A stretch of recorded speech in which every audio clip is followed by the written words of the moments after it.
is up, YouTube? Welcome to another episode of From the Booth to the Court. It's your boy Roy, and we are back with another fire video for the channel, getting crazy with it. Go crazy, go stupid, go crazy. Now, in today's video, I'm actually going to be talking about the Lakers franchise. Now, yes, I know if you tune into my videos, I'm a Spurs fan, and Spurs to the death. I'm always talking about the Spurs, always rooting for the Spurs.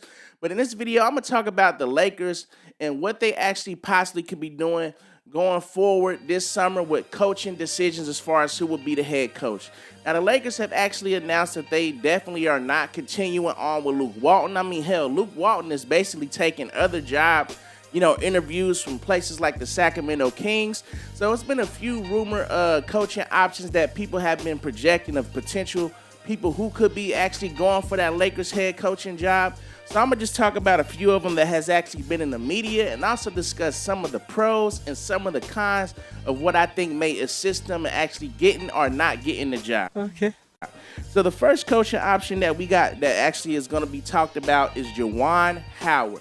Now, Juwan Howard is actually somebody who really doesn't have a solid head coaching resume. He's never been a head coach before, but I'm actually going to talk about some pros I feel that maybe will help him in getting this job. And the first pro is that he actually was an assistant coach with the Miami Heat when LeBron was actually there during his tenure. So he does have some type of, a good rapport, a good relationship with LeBron. He was basically assistant coach part of those championship runs and those playoff pushes that LeBron and D-Wade and Bosh and the Miami Heat were actually going through. So he does got a familiar aspect of what LeBron will actually need as a player, and basically a relationship, and I feel that'll be a good thing to kind of help him actually going forward with LeBron, is because they do have a familiarity with each other, and that'll be a good thing to actually go for him to possibly get in that job. Another pro is that, with him coming from that Pat Riley tree, coming from the Miami Heat, he actually is somebody who would know what a good championship culture would look like. He would be another person that would be able to help LeBron, get the Lakers back to that actual, winning franchise and championship culture that the Lakers franchise is used to having. He definitely would be somebody who would strongly be able to assist with that. And I feel like his views would be the same as LeBron, because basically they went through the struggle and went through that grind of getting championships together. So they definitely knew what it took for that team, the Miami Heat, to actually do it, and they definitely would know what it would take to be able to do it again. So I feel that that would be a person that will be able to help LeBron be able to actually mold the team to what he wants it to be able to go for it and compete with the likes of the Golden State, the Toronto Raptors, the Milwaukee Bucks, and basically whoever is basically pushing for a championship. I feel that would be a good addition to help LeBron get that message across. Now, the cons is the fact that Juwan Howard really has no head coaching experience. It's basically, tough for, coaches who've never had a head coaching position to be able to actually get a team with a superstar of the magnitude of LeBron James. If you look at LeBron James' pedigree and his track record, new coaches really haven't had long or really good, tenures with LeBron James. As of recently, Luke Walton, with him getting LeBron James in that team, it basically put him under a microscope. The expectations for the team was different. The expectations for the franchise was different, and really put him on a hot seat. Even looking at, David Blatt with the Cleveland Cavaliers. Definitely had David Blatt on the hot seat the whole time when LeBron came back to the franchise, and his tenure didn't really last long. And even in Miami Heat in the early stages when they had Eric Spoelstra, a lot of people was questioning whether or not he was the coach that was, good for the job. But with Pat Riley believing in Eric Spoelstra and saying, that's my guy, LeBron wasn't able to kind of get his way, possibly of maybe getting him pushed out of that position. But, ultimately it turned out to be a good decision. Eric Spoelstra became a phenomenal coach. It was definitely, not a weakness as far as, looking at that Miami Heat team. So I feel that would be a con that will affect Juwan Howard. But, he does have, pros with having a rapport with LeBron from Miami and bringing that over, as well as knowing what that championship pedigree was like for that team and being able to instill that same message and instill that same type of, passion and mindset to the new team. So that's what I feel for Juwan Howard will be pros and cons. Now, next coaching option that was considered as far as hearing rumors about was Monty Williams. Now, Monty Williams has basically been, a good, person who's basically been doing his thing is definitely as an assistant coach in the league and other positions. I mean, he got a background in coaching with the San Antonio Spurs. And, the pros that I feel will be able to help Monty Williams in this situation with the Lakers and LeBron is that he actually was an assistant coach on the USA team that LeBron played on. So just like Juwan Howard, he has some type of relationship, some type of a rapport with LeBron. And the good thing about him being an assistant coach on the USA team is that if you look at the team for USA, it's stacked. It's superstars, all-stars all throughout the team. So he definitely is able to see, how coaches are able to handle superstars and, what they could do to kind of make a team flourish and be able to make it comfortable and, just kind of help put egos aside. So that's another pro that I feel that will help Monty Williams.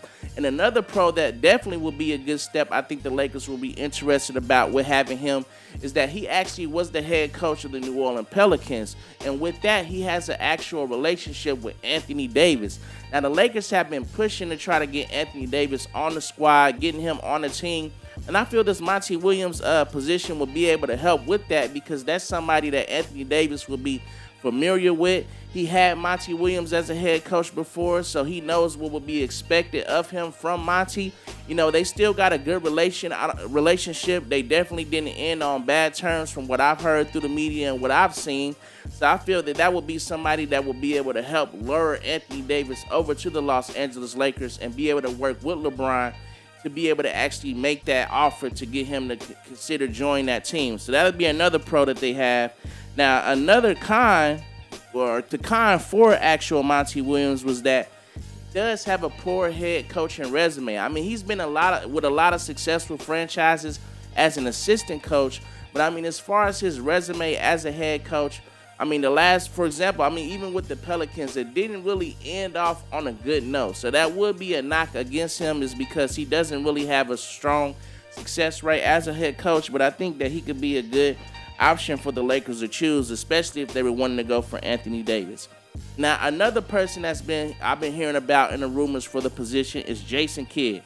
Now, Jason Kidd actually is he's been a coach that has done, decently in his actual head coaching positions. He had a stint with the Brooklyn Nets as well as a stint with the Milwaukee Bucks.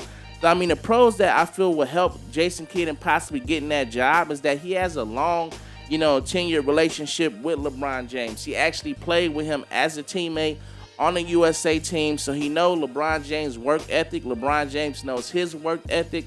I feel like they will have a good rapport. They both are very, very smart when it comes to having knowledge of the game. Jason Kidd is a Hall of Fame point guard. LeBron James is a Hall of Fame talent. He's kind of like a point forward, so they both have strong IQs on the basketball court. They are able to see a lot of things that other players don't see or don't recognize when they're actually talking basketball and looking at the game. So I feel that would be a pro for him. Another pro is that Jason Kidd also has, a player respect as well as, a championship type pedigree. Jason Kidd did win a championship with the Dallas Mavericks, so he knows what it takes as a player to be able to actually get the job done, to be able to get to that actual championship and be able to get over the hump. And then, he actually has a lot of respect from the younger players in the league because, he played not too long ago. So a lot of the younger players were able to watch him, see him play, be able to actually, be witness of his Hall of Fame career. So, he would definitely be somebody that will be a key in like molding players, for example, like Lonzo Ball. Lonzo was basically going to stay with the Lakers. I definitely feel like he can learn a lot of key things from Jason Kidd on how to navigate the game and also just developing. If you look at Jason Kidd's career as a player, initially he didn't have a strong three-point shot, but he was able to develop that and add that to his game to be able to extend his career into the later years. Lonzo's kind of dealing with the same situation. He's a great passer, but really doesn't have a strong jump shot. And I feel that him, working with Jason Kidd would definitely be able to actually push that and, be able to actually help expand on that. Now, the cons for Jason Kidd, for him as a coach, is that, with the two previous franchises that he actually coached with, he had disagreements with upper management. Now the Lakers upper management, as everybody knows, is definitely fragile right now. I mean, Magic Johnson, he pretty much just said, forget the damn team. He out. He left. He resigned. I mean, and that, Jeannie Buss, it left her with a lot of people questioning what she is doing, and left her with a lot of voids and a lot of questions that are unanswered, and a lot of stress and a lot of spotlight on her that she definitely doesn't want to deal with and didn't want to be a part of. So it's just really, really fragile when it comes to upper management. And I mean, Jason Kidd, with the Milwaukee Bucks, I mean, during his tenure there, that's pretty much ultimately why he lost his job, because him and a lot of people in upper management had different views for what they feel like the team's direction should be, and they clashed a lot. So that's definitely a knock for Jason Kidd. But I think he could be a good candidate. Now, the next candidate I'm going to mention that I've been hearing rumors about is actually a candidate that I feel should get the job, and that's Mark Jackson. Now, Mark Jackson has basically done, to me, a phenomenal job in the head coach position that he has, especially with the Golden State Warriors. I mean, a lot of pros with him is that he has a good coaching resume. I mean, when he got to Golden State really wasn't going to the playoffs. They wasn't a defensive team. They wasn't a team that people was talking about even competing for championships. He changed that culture to really what it is now. I mean, he made them a defensive mindset team. He definitely got them to the playoffs and let those players get a taste of what it feels like to compete in that actual playoff atmosphere and environment. I mean, he got rid, of Monte Ellis and was able to say, this guy Klay Thompson is going to be the next person that's going to fill that void. A lot of people question it when he did it, but look at Klay Thompson now. He was able to get Iguodala to come over to the team. Draymond Green, as well as Bogut, the first time Bogut got with the squad. So he definitely did a lot to be able to turn that franchise around.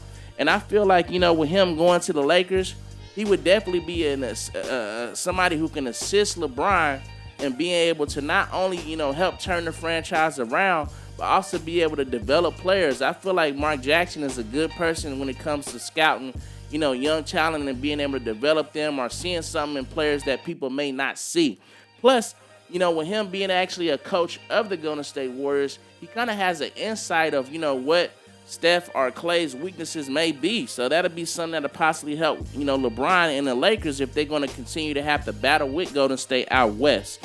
So, and, another pro was, he is a good defensive mind. So he's definitely going to have that Lakers team, improving a lot defensively. He's definitely going to preach all those principles that those young players need to hear, or whoever they actually keep on the roster going forward with the franchise. Now, cons for him is kind of similar cons that Jason Kidd actually has. He did have a disagreement a lot with upper management with Golden State, which is ultimately what caused him to be able to lose that position and lose his job. So, I mean, just like with Jason Kidd, the Lakers' upper management is fragile. So that definitely would be a touchy situation if they were looking to actually go forward with Mark Jackson. But I still think that he would be a good option going forward. Now, a last option that I've been hearing about as far as, another rumored potential coach for the Lakers was Stan Van Gundy. Now, Stan Van Gundy, I mean, he's basically been a lot of, places as far as having head coach position. He's been with the Pistons, and he was with the Magic, had some success with them actually going to the finals with Dwight. So, pros for Stan Van Gundy is that, he comes from that Pat Riley coaching tree. And that Pat Riley coaching tree is something that LeBron is familiar with because, like I said, LeBron had a stint in Miami where he had Pat Riley as somebody who was basically in the upper management of office, basically putting things together and, basically running that ship, running that show, basically kind of from afar and just using Eric Spoelstra kind of like as his puppet, as you would say. I mean, able to implement his ideas through Eric Spoelstra to get them set in place for the team. So Stan Van Gundy does come from that. He has a great basketball mind. For me, I feel like as far as, coaches and people who are candidates for that position that are on the sideline, I feel like he has one of the best basketball minds available. And LeBron is really, really a smart basketball player when it comes to IQ. So having another, genius basketball mind alongside him, I feel will aid LeBron in being able to push those messages on to the young players that may be on the roster or whoever may be new coming to the roster that may or may not have, playoff experience, because we don't know who the Lakers are going to pick up going forward and stuff like that. So I definitely feel that will actually help as far as the pro for Stan Van Gundy. Now, the cons is that, he had a bad last tenure with the Pistons. It definitely didn't end on a good note. And it was basically, it left a lot of sour taste and a lot of, GM's mouths, or minds and stuff like that when they seen how that tenure ended. So that may be a knock when it comes to Stan Van Gundy. But those are some of the actual coaching options I feel that maybe could be, a good move for the Lakers to go forward. In my personal opinion, I feel Mark Jackson will be the best option just because we've seen and witnessed what he can do turning the franchise around. When he got to Golden State, it was nowhere near it was, the element and the aspect of where it was when he left that franchise. And I feel like, even though Steve Kerr is a wonderful coach and is doing a great job over there, a lot of the principles and stuff that Steve Kerr got to work with were actually implemented and instilled in the team by Mark Jackson. When Steve Kerr came and took over that team, it wasn't like he came and took over a losing franchise. They already was getting to the playoffs, having some success in the playoffs, and basically, he just kind of did slight tweaks to be able to get them over that hump. And then obviously getting Kevin Durant is another thing that helps out. But I feel Mark Jackson will be a good move. I mean, as far as the Lakers, franchise and upper management, I mean, they in shambles right now. I don't know what's going to be happening with that franchise. I mean, I feel like a lot of decisions and a lot of things that happen is just basically, poor management, poor decision making. I mean, really just poor aspects as far as, ideas and everything, all throughout. I mean, it's just crazy to see that, the Lakers didn't even make the playoffs, wasn't even nowhere close to what, people have for them as far as their hopes and stuff for this season. So I'm definitely, interested to see what moves and what will happen with the Lakers this summer. But I appreciate you guys actually tuning in for today's video. If you actually want to comment on some of my thoughts as far as who I feel would be good coaching options for the Lakers, let me know in the comment section below. I mean, hey, if you know coaches that will be other good fits, I mean, I also have other good fits that I feel that will maybe be good as well. Like, I mean, I don't know if any of that will happen, but there's definitely other coaching options that I definitely feel will be, good options for the Lakers to look into. But I don't know. I'm just going off what the rumors have actually has been, talked about. So, let me know in the comment section below. If you know, go ahead and hit that subscribe button. Subscribe to the channel so you can stay tuned in when we actually, are dropping videos. Hit that notification bell so every time we upload, you can get that message sent to your device, whether it's your Xbox, your laptop, your desktop, your cell phone, your iPad, your tablet, whatever you got that you use to watch YouTube on. You can get that notification and be able to tune into the channel. Appreciate you guys watching the video. It's your boy Roy from the booth to the court, and we are out.